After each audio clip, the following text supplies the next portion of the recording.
Hello everyone, welcome to our YouTube channel, The Legal Playbook. Today we are going to start the next section of the Payment of Wages Act 1936. Let's start. Okay, तो section 14 क्या बोल रहा है?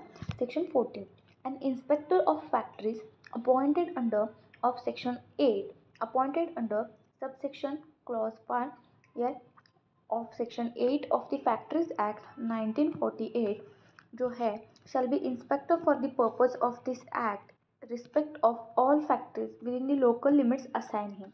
इसका meaning क्या है? Simply देखिए कि this section talks about the who can be appointed as an inspector, किसको हम एज ए इंस्पेक्टर को अपॉइंट करेंगे वो बोला है, और what powers they have and how they help in enforcing the law, और जो लॉज है वो इन्फोर्स कैसे करते हैं, जो इंस्पेक्टर की ड्यूटीज़ क्या है, पावर्स क्या है, वो बताए गए हैं. ओके,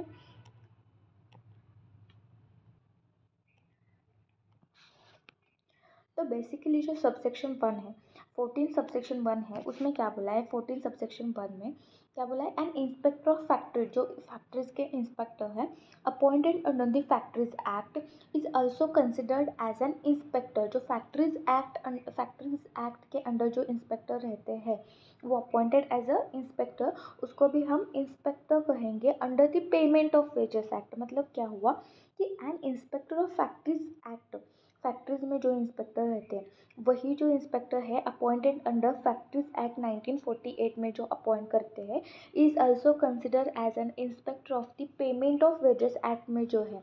मतलब फैक्ट्रीज एक्ट में जो इंस्पेक्टर है वो सेम इंस्पेक्टर होंगे जो कोई भी है under the payment of wages act में भी कौन होगा, वही सेम इंस्पेक्टर यहाँ भी वर्क करेगा for all the factories with in their assigned area. जो कोई भी उनका असाइंड एरिया है उस एरिया में. ओके, उसके बाद जो सिंपल वर्ड में हम देखेंगे तो the same person who checks the factory safety, जो यहाँ पे फैक्ट्रीज एक्ट में जो फैक्ट्रीज में अपॉइंट हम इंस्पेक्टर कर रहे हैं वही क्या करेगा, पेमेंट ऑफ वेजेस एक्ट में एज ए इंस्पेक्टर वो प्ले करेगा. सेम पर्सन क्या करेगा, दोनों में प्ले करेगा. यहाँ पे ऐसे बोला है सिंपली.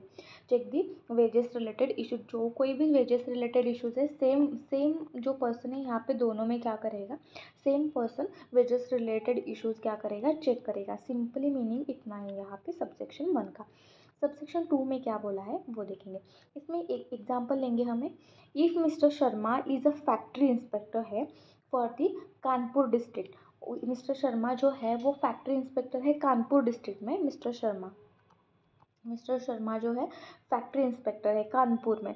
तो he can also inspect whether factories in Kanpur are paying wages properly. मतलब क्या है, जो मिस्टर शर्मा है वो क्या है, कानपुर में कौन है, इंस्पेक्टर है, ऑफिसर है, इंस्पेक्टर है फैक्ट्रीज में.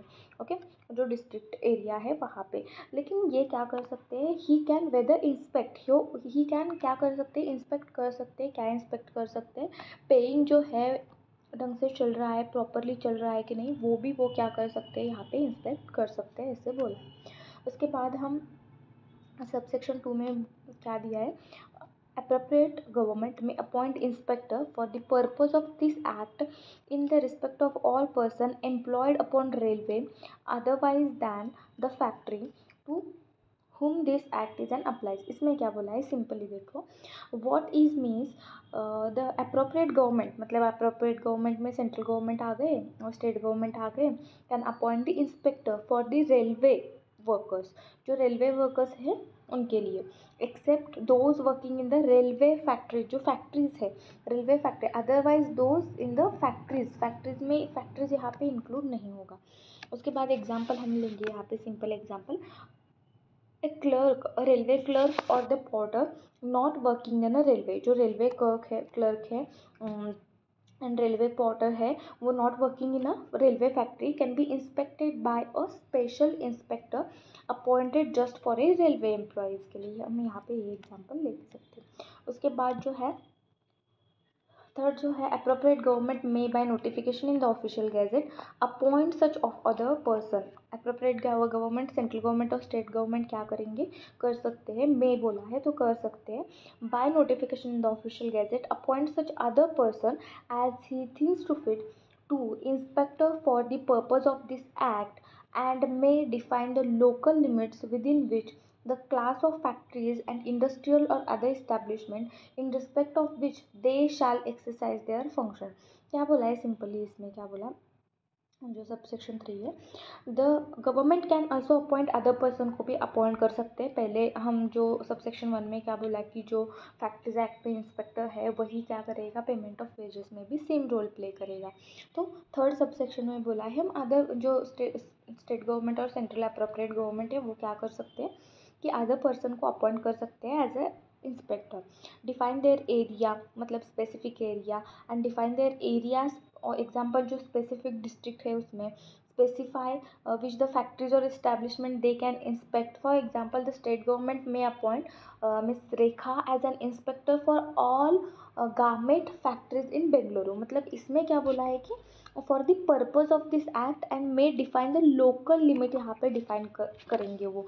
मतलब क्या बोला है सिंपली, मे लोकल लिमिट के लिए, मतलब यहाँ पे जो जो हमने एग्जाम्पल लिया था, स्टेट गवर्नमेंट में appoint mister Rekha as an inspector for garment factories in the Bengaluru. मतलब बेंगलुरु में कितने जो गारमेंट फैक्ट्रीज है, माइन फैक्ट्रीज है, जो मतलब इसमें सिर्फ गारमेंट फैक्ट्रीज के लिए क्या करेंगे वो अपॉइंट करेंगे, मतलब स्पेशल जो है यहाँ पे अपॉइंट करेंगे स्पेसिफिक जो एरिया के लिए, लोकल लिमिट के लिए। ओके, उसके बाद फोर्थ सबसेक्शन में क्या बोला है, an inspector may such examine and inquiry as things to fit order to ascertain the whether the provision of this act made under are observed। तो फर्स्ट जो क्लॉज है उसमें क्या बोला है सबसेक्शन 4 में, पावर ऑफ, सिंपली यहाँ पे क्या बोला है, पावर ऑफ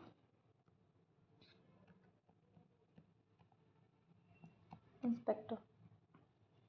तो सबसेक्शन 1 में क्या बोला है, inspector are given the various powers to ensure that the law is being followed. They can first जो है एग्जामाइन एंड, इतना ही याद रखना है आपको, एग्जामाइन एंड इंक्वायरी, यहाँ पे एग्जामाइन एंड इंक्वायरी कर सकते हैं, कैन इन्वेस्टिगेट और ask a question to check if rules are being the followed, यहाँ पे वो कर सकते हैं।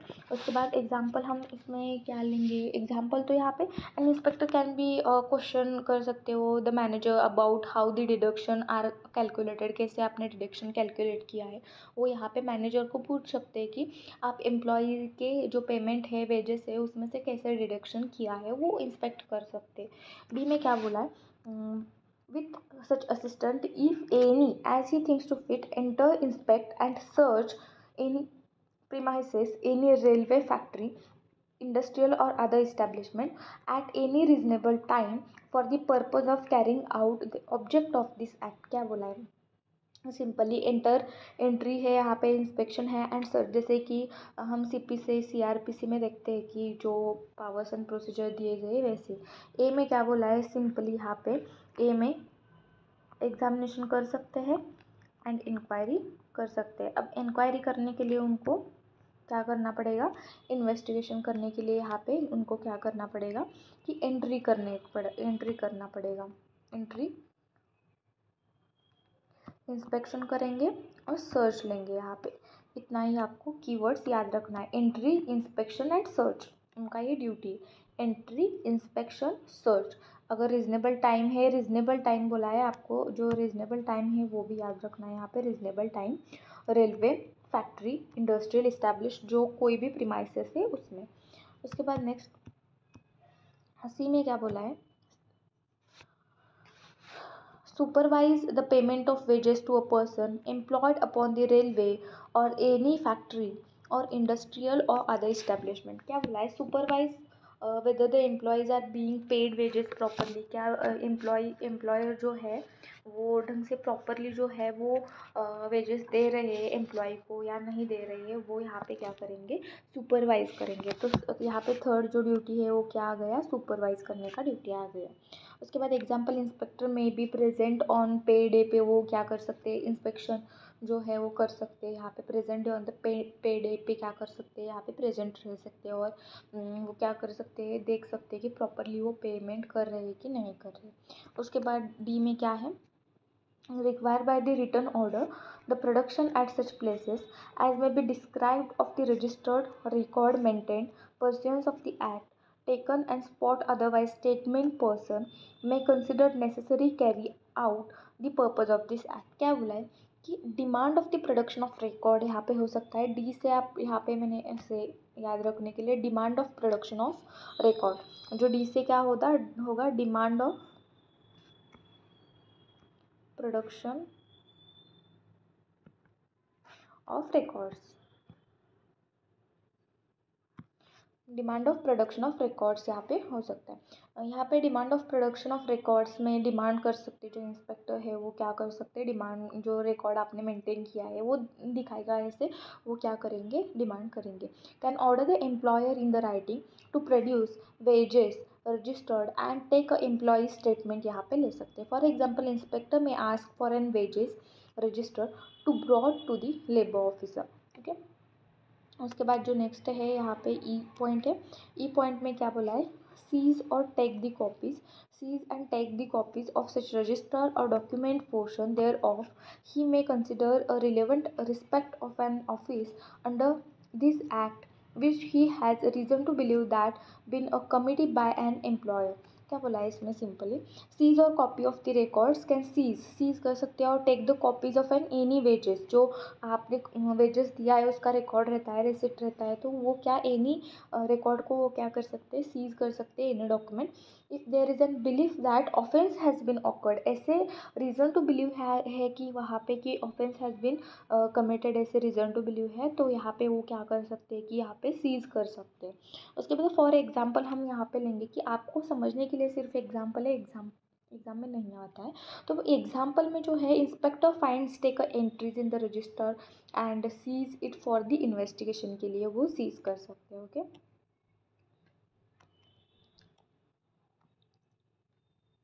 ओके, तो नेक्स्ट पॉइंट जो है, नेक्स्ट पॉइंट में क्या बोला है बेसिकली जो है एफ पॉइंट में, exercise such other powers as may be prescribed, exercise such other powers as may be prescribed जो है इसमें क्या है, can use additional powers as a prescribe by the government, जो है वो प्रिस्क्राइब किया है वो एडिशनल पावर्स यहाँ पे यूज़ कर सकते हैं। कौन यूज़ करेगा यहाँ पे, इंस्पेक्टर।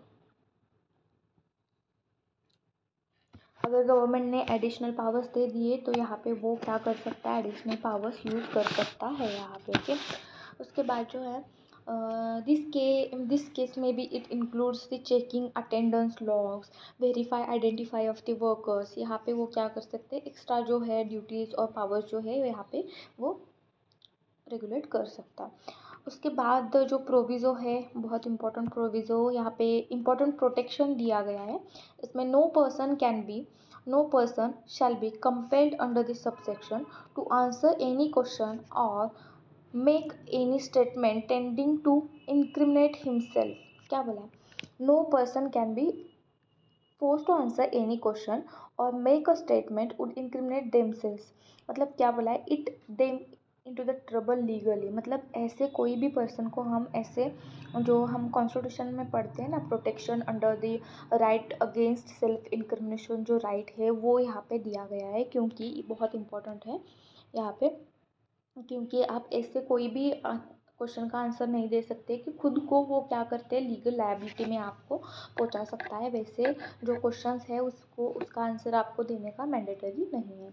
तो 4A में सिंपली बोला है the provision of the code of criminal procedure code 1973 2 of 1974 shall so far as may be applied to any search or seizure under this subsection as may apply to the search or seizure made under authority of the warrant issued under section 94 of this code। क्या बोला है, simply section subsection 4A में search and seizure must be follow CRPC rules, जो search and seizure है वो follow कौन से rules करना है यहाँ पे, जो CRPC के रूल्स है उनको फॉलो करना है यहाँ पे।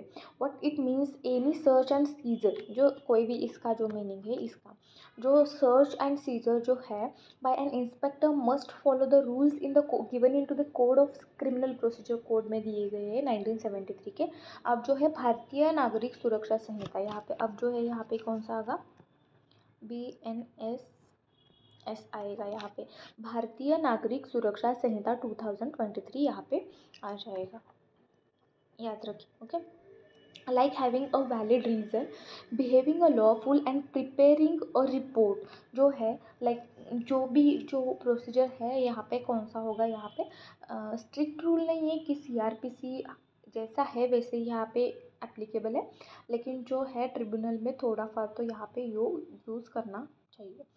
एग्जाम्पल में हम देंगे, if the inspector searches a factory office it must be done as per the legal research जो है procedures like giving notice summons देना होगा यहाँ पे, प्रोड्यूसिंग अ रिकॉर्ड देना, विटनेसेस बुलाएंगे, ये सब यहाँ पे होगा।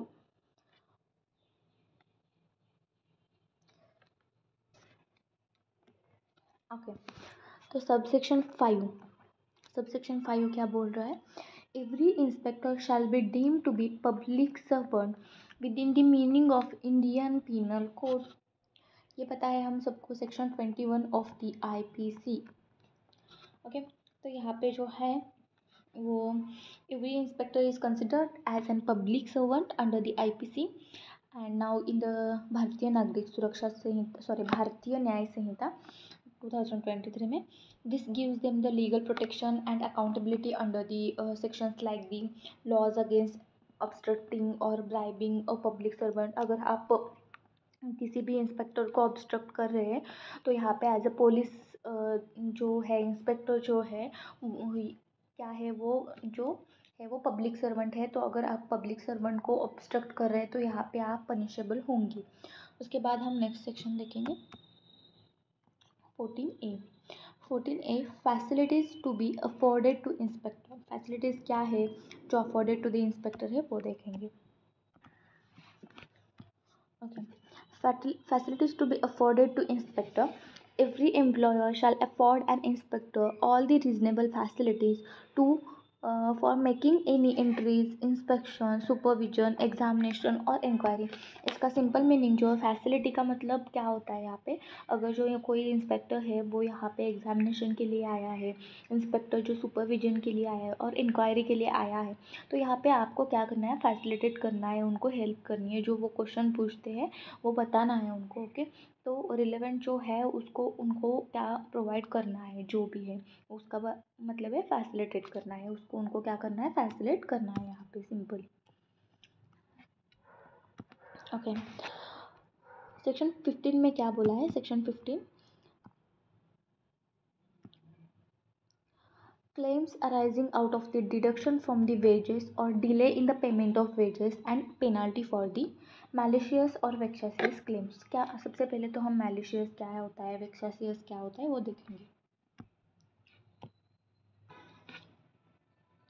क्या होता है malicious and vexatious, जो फॉल्स क्लेम लगाते हैं, झूठा इल्ज़ाम लगाते हैं, वो यहाँ पे मैलिशियस वेक्सासियस जो रहते हैं, किसी को जानबूझकर आप फंसा रहे हो तो यहाँ पे मैलिशियस एंड वेक्सासियस अगर आपने क्लेम लगाया तो यहाँ पे क्या जो कॉन्सिक्वेंसेस है वो देखेंगे हम। सबसेक्शन 1 में क्या है, appropriate government may by notification into the official gazette appoint commissioner for the workman compensation. B में क्या बोला है, any officer of the central government exercising the function as regional labour commissioner, assistant regional labour commission with at least 2 years of experience. क्या बोला है, सबसे पहले तो कमिश्नर अपॉइंट करना है यहाँ पे, जो claim arising out of the deduction from the wages of the delay in the payment of wages and penalty for the malicious और विक्सासियस क्लेम्स जो है, तो इसमें claim for the wages of deduction और डिलेज इन द पेनाल्टीज़ क्या है, false claim आपने लगाया तो यहाँ पे फॉल्स एंड वेक्सासियस क्लेम आपने क्या लगाया तो यहाँ पे पेनाल्टीज़ देना है, तो पेनाल्टीज़ देना है तो यहाँ पे क्या एक प्रॉपर अथॉरिटी यहाँ पे होना चाहिए कि आपको जो पेनाल्टी है वो देने के लिए। उसके बाद यहाँ पे सबसे पहले तो सबसेक्शन 1 में क्या बोला है, who can hear the claim about the wages of deduction. यहाँ पे कौन हु कैन हियर, यहाँ आप ऐसे याद रख सकते हैं, यहाँ पे who can hear, who can hear claims about wages reduction और द डिले, जो कोई भी है आपका कौन हियर करेगा यहाँ पे, तो यहाँ पे क्या करेगा, अप्रोप्रिएट गवर्नमेंट जो है इन द ऑफिशियल गैजेट नोटिफिकेशन में क्या करेगा, इशू करेगा। एंड यहाँ पे जो है वो सबसे पहले तो कमिश्नर फॉर द कंपेंसेशन, जो कमिश्नर है फॉर द वर्कमेंस कंपेंसेशन के लिए जो कमिश्नर है वो अपॉइंट करेगा, और और बोला है यहाँ पे, एंड नहीं है तो और यहाँ पे officer like the regional and assistant regional and assistant labour commissioner with at least, दोनों को क्या होना चाहिए, एटलीस्ट 2 years मिनिमम क्या होना चाहिए, एटलीस्ट बोला है तो मिनिमम एक्सपीरियंस होना चाहिए यहाँ पे एटलीस्ट। तो उसके बाद जो है एनी जो सी में क्या बोला है, any officer of the state government not below the rank of the assistant labour commissioner with at least 2 experience. फिर यहाँ पे अदर ऑफिसर दिया है, यहाँ पे state government officer of the similar rank के होने चाहिए, एटलीस्ट 2 years जो है यहाँ पे क्या होना चाहिए, फिर से यहाँ पे क्या होना चाहिए, एक्सपीरियंस 2 years का यहाँ पे मैंडेटरी किया गया है। उसके बाद डी में क्या बोला है, presiding officer of the labour code, जो प्रिसाइडिंग ऑफिसर है लेबर कोड के एंड इंडस्ट्रियल, मतलब लेबर कोड के जो प्रिसाइडिंग ऑफिसर है, कोई भी प्रिसाइडिंग ऑफिसर हो इंडस्ट्रियल ट्रिब्यूनल के and constituted under the industrial dispute act 1947 और under the corresponding law relating to the investigation and settlement of the industrial dispute in to the force in a state में जो है उसको। जो D में क्या बोला है, बेसिकली लेबर कोड और इंडस्ट्रियल, सिंपल इतना ही याद रखना है आपको, जो इतना सारा नहीं याद रखना है। यहाँ पे जो लेबर कोड है, लेबर कोड एंड ट्रिब्यूनल जो है उनके जो प्रिसाइडिंग ऑफिसर है वो यहाँ पे क्या कर सकते हैं, स्टेट गवर्नमेंट यहाँ पे अपॉइंट कर सकता है यहाँ पे। तो ई में सब हम बारे में रिविजन करेंगे, उसमें कौन कौन से जो है वो आएंगे वो देखेंगे। तो उसके बाद जो है ई में क्या बोला है, any other officer with experience of the civil, जो जज कोर्ट ऑफ जुडिशल मैजिस्ट्रेट है वो भी आएंगे यहाँ पे, जज और जेएमएफसी विथ एक्सपीरियंस होना चाहिए यहाँ पे जेएमएफसी। तो बेसिकली ई पॉइंट तक कौन कौन से हैं, ए पॉइंट में जो है, ए पॉइंट में commissioner for the workman compensation first आएगा ए में। बी में ऑफिसर लाइक दी रीजनल और असिस्टेंट लेबर कमिश्नर आएंगे यहाँ पे विथ मिनिमम 2 years एक्सपीरियंस होना चाहिए यहाँ पे। स्टेट गवर्नमेंट ऑफिसर जो है, officer like the similar rank के जो ऑफिसर है स्टेट गवर्नमेंट के, विथ मिनिमम 2 years एक्सपीरियंस होना चाहिए यहाँ पे इसमें भी। उसके बाद जो है लेबर कोर्ट और the industrial tribunal presiding officer होने चाहिए यहाँ पे।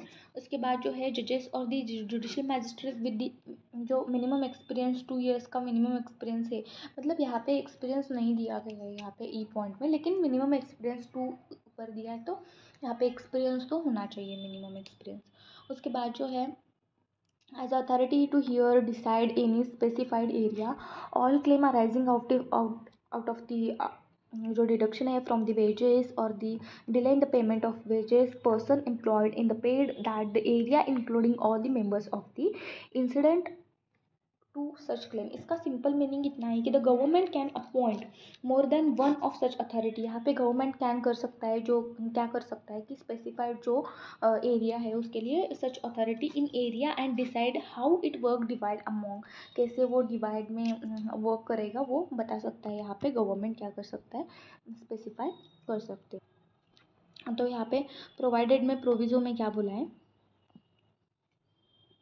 provided that appropriate government consider necessary to do so it may appoint more than one authority। जो अभी हमने बोला कि यहाँ पे हम एग्जांपल सिंपली यहाँ पे हम एग्जांपल लेंगे कि in Mumbai the state government में अपॉइंट 3 असिस्टेंट लेबर यहाँ पे अपॉइंट कर सकता है, 3 assistant labour commissioners to hear a wages claim or for the different district.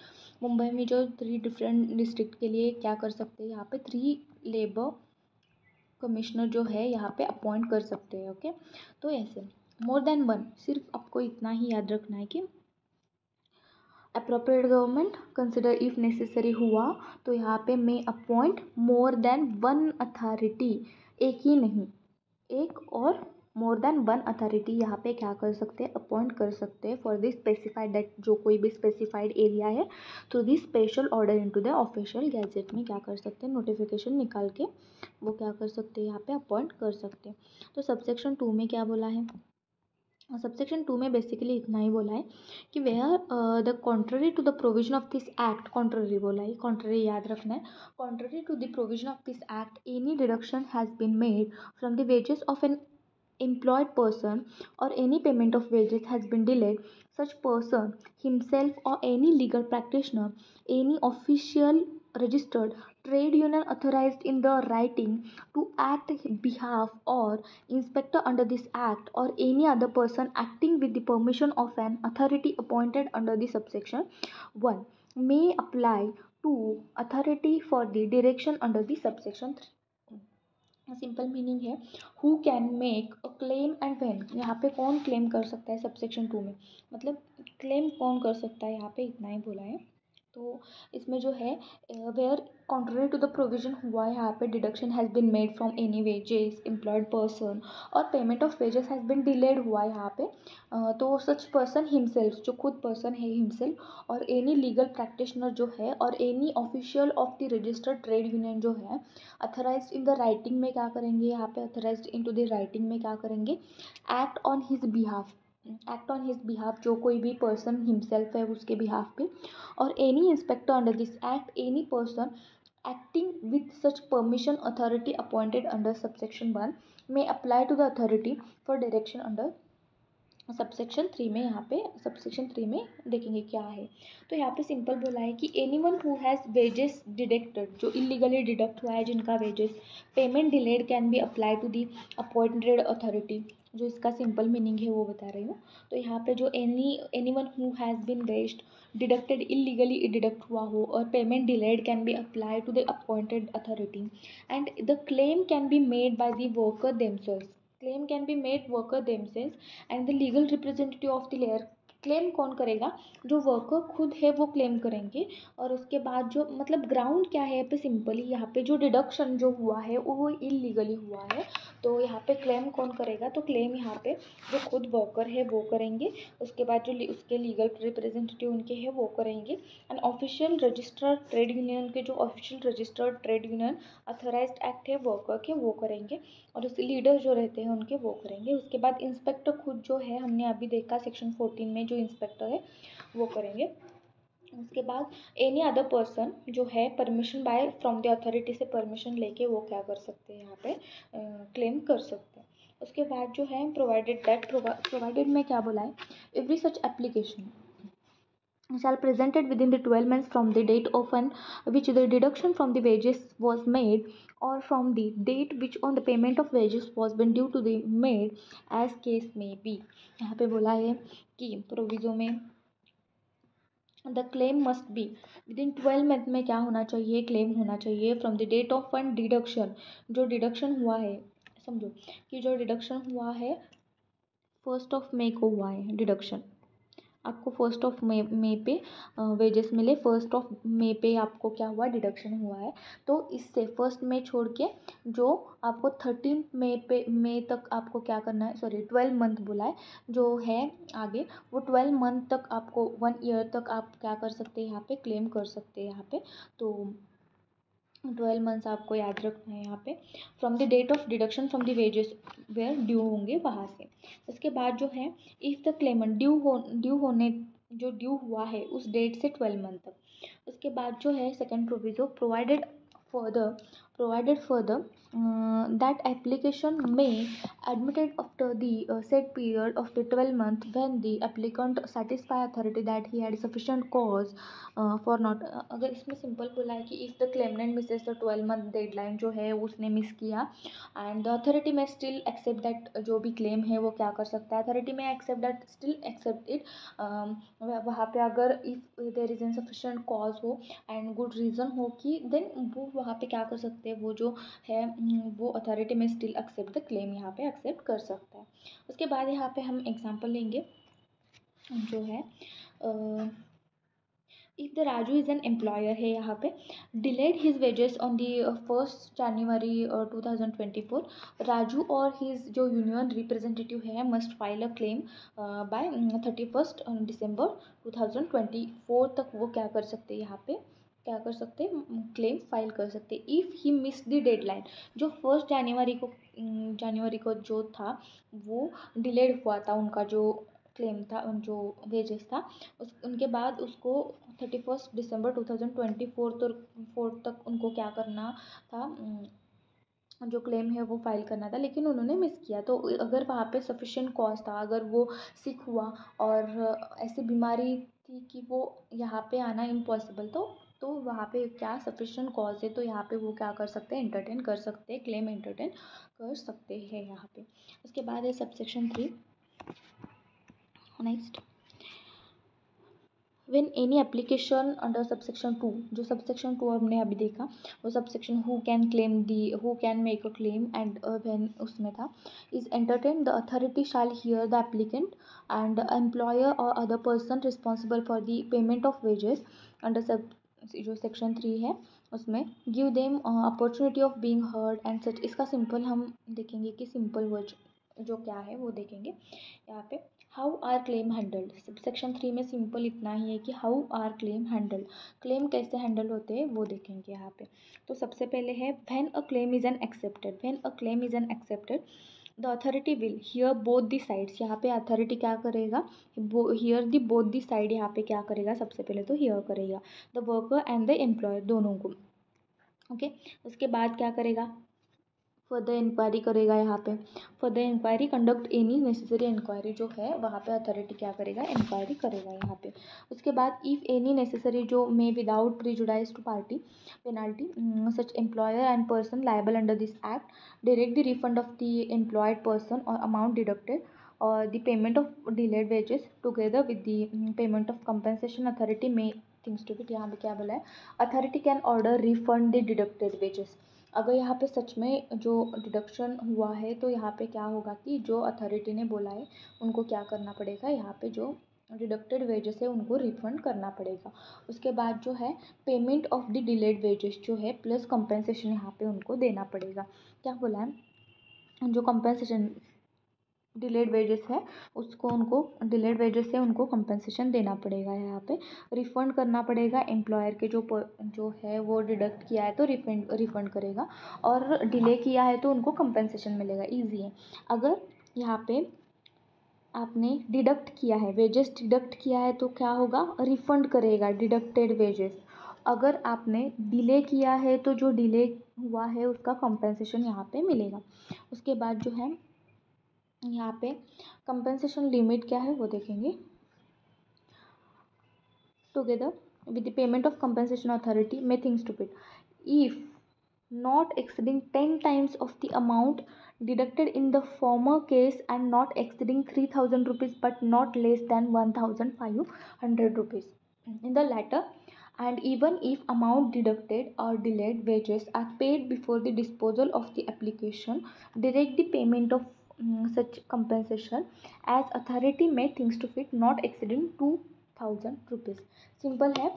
For the deduction, अगर आपने डिडक्शन ऑफ वेजेस किया है तो deduction of the wages 10 times of the deducted amount, ये छोड़िए यहाँ पे, ये छोड़िए यहाँ पे आपको सिंपल है फॉर डिडक्टेड वेजेस, अगर डिडक्टेड वेजेस है,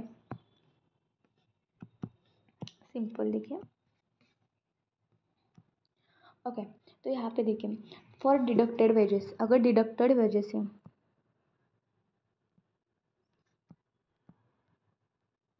डिडक्टेड वेजेस के लिए 10 times,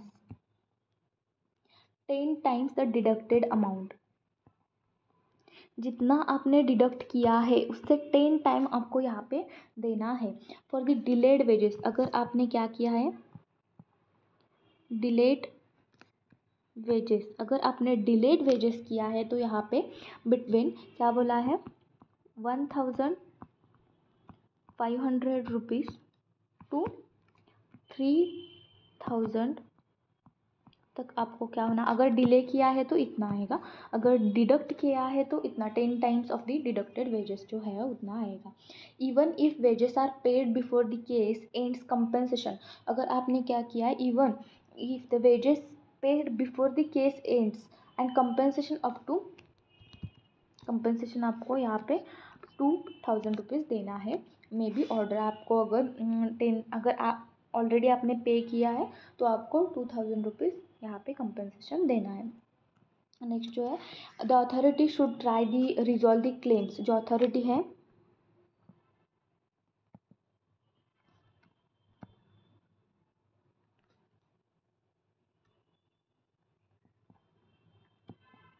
try to resolve the claims within 3 months में आपको क्या करना है, जो भी है आपको जो रिजॉल्व करना है अथॉरिटी को ऑफ रिसीविंग द एप्लीकेशन जब मिलेगा तब से आपको 3 मंथ में जो कोई भी है वो उनको क्या करना है, आपको रिजॉल्व करना है यहाँ पे। उसके बाद जो है this period can be extended, जो कोई भी है both parties on agree fair resolution के लिए वो क्या 3 मंथ का जो टाइम पीरियड है वो क्या कर सकते हैं यहाँ पे एक्सटेंड, बोथ पार्टीज के एग्रीमेंट पे हो सकता है, यहाँ पे जो है वो एग्रीज पे वो एक्सटेंड कर सकते हैं। उसके बाद no compensation for delay will be given if the authority believes that delay was due to. अब अगर यहाँ पे कंपनसेशन नहीं मिलेगा, जो ग्राउंड जो है फॉलोइंग ग्राउंड्स होंगे, नो कंपनसेशन नहीं मिलेगा आपको अगर ये फॉलोइंग ग्राउंड से, ये सबसेक्शन 3 में ही आएगा। तो यहाँ पे फर्स्ट जो है ऑनेस्ट मिस्टेक हुआ है और जेन्यून जो है ऑनेस्ट मिस्टेक और जेन्यून डिस्प्यूट है अबाउट वेज पेमेंट अमाउंट जो है उसके बारे में।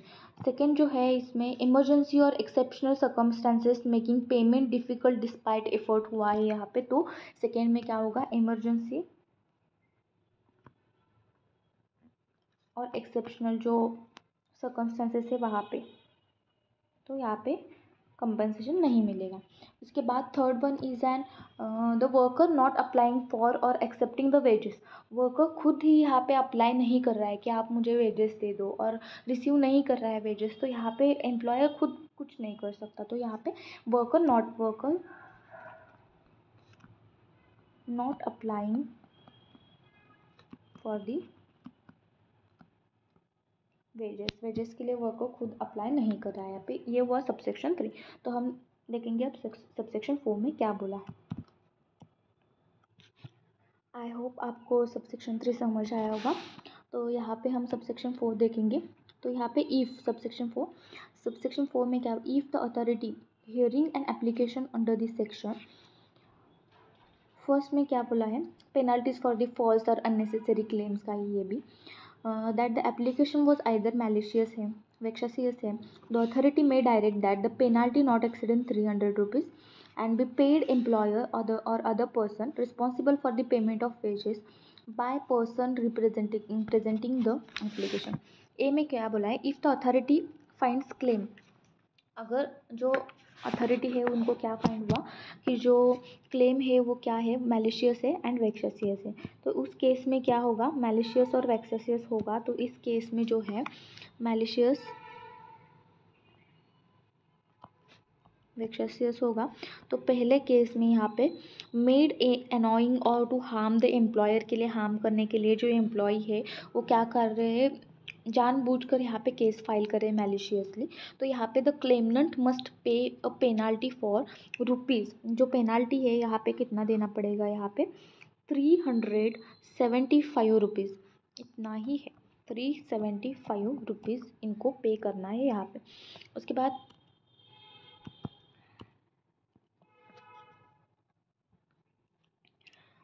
बाद जो है if authority hearing an application under this section, जो 4 में है, उसमें बी में क्या पॉइंट है, 4B में, तो यहाँ पे ये that in the case in which the compensation is directed to be paid under subsection 3, the applicant ought not have been compelled to seek a redress under this section, the authority may direct that the penalty not exceeding 375 rupees and paid appropriate government by employer और other person responsible for the payment of wages. Simply इतना है, if authority orders the compensation, authority ने क्या किया कि compensation order किया है यहाँ पे to the worker, but things workers should not have needed to file the claim, workers को फाइल करने की, यहाँ ऊपर जो है यहाँ पे एम्प्लॉयर के बारे में बताया है, यहाँ पे एम्प्लॉय के बारे में बताया।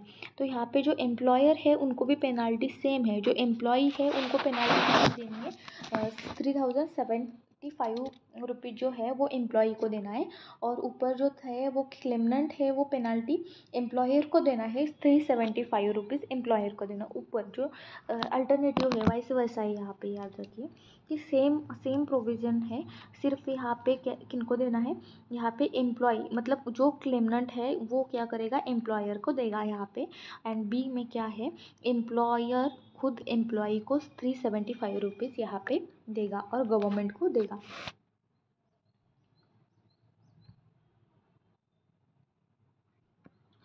4A में क्या बोला है, section 4A, where there is an dispute as the person or the persons being a legal representative or the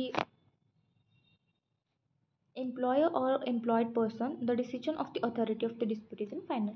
कोई भी हो सेक्शन 4A में dispute about the legal representative हो और पर्सन हो जो भी है, if there is an dispute about the who legally representative है और एम्प्लॉयर है और कोई भी वर्कर है, कोई भी हो, एम्प्लॉयर LR हो, एम्प्लॉयर हो, एम्प्लॉय हो, द अथॉरिटी जो है, authorities decision is in final. यहाँ पे अथॉरिटी का डिसीजन जो भी है वो फाइनल होगा यहाँ पे। उसके बाद 4B में क्या बोला है, सिंपल 4B में यहाँ पे, an inquiry under this section shall be deemed to be judicial proceeding within the meaning of section 193, 219, 228 ऑफ IPC। यहाँ पे जो बोला है सबसेक्शन 4B में सिंपल मीनिंग यहाँ है, लीगल नेचर ऑफ इंक्वायरी कैसे होगा वो बताए। लीगल नेचर क्या होगा IPC में दिया गया है, वो लीगल नेचर यहाँ पे बताया गया है। तो any inquiry under this section is treated as an judicial proceeding है, ऐसे हम ट्रीट करेंगे in the Indian penal code. जैसे कि फॉल्स एविडेंस जो है, obstructing the justice is punishable in the law, वैसे फॉर एग्जाम्पल है। उसके बाद जो 5th है सबसेक्शन, वो सिंपल में बताऊंगी यहाँ पे, any amount directed to paid under the this section में भी कवर्ड। इसमें क्या बोला है, हाउ आर दी पेमेंट और पेनाल्टीज रिकवर कैसे करेंगे हम। इसमें सबसे पहले जो A पॉइंट है इसमें, if the authority is magistrate they can directly recover the amount like a fine.